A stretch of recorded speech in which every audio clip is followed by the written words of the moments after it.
ების წინააღმდეგ გამართულ ბრძოლაში. ეს იყო ახალგაზრდა ერეკლეს პირველი ლაშქრობა. სპარსელები ნადირ-შაჰის მეთაურობით თანდათან ავიწროვებდნენ ოსმალებს. ბრძოლაში მას ქართველების ეხმარებოდნენ.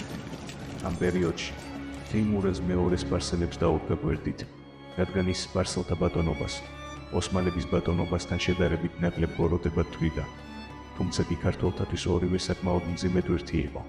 1734 წელს თურქების განდევნის შემდეგ თეიმურაზ ნადირ-შაჰმა ანდო კახეთი, მაგრამ ძევლებად მისი შვილები მოითხოვა. ქეთევანი თავისივე ძმის შვილს ალიყული ხანს ცოლად მიათხოვა, ხოლო ერეკლე თავის მებრძოლ რაზმში ჩარიცხა. 1737 წელს ნადირ-შაჰმა ინდოეთისაკენ გაილაშქრა და დიდი ტერიტორიები მიიერთა. ამ ბრძოლაში მას ერეკლესთან ახლდა თავისი ათასეულით. ნადირ-შაჰის ლაშქრობაში მონაწილეობით ერეკლემ კარგი სამხედრო გამოცდილება მიიღო. შაჰი განაცვიფრა ერეკლესა და მისი თანმხლები ქართველების ბრძოლის უნარიანობამ და საზრიანობამ. განსაკუთრებით ის ახალგაზრდა ერეკლეს გმირობამ გააოცა. 1739 წელს ნადირ-შაჰმა ერეკლეს სამშობლოში დაბრუნების უფლება მისცა. ერეკლე კახეთში დაბრუნდა იმავე წლის დეკემბერში.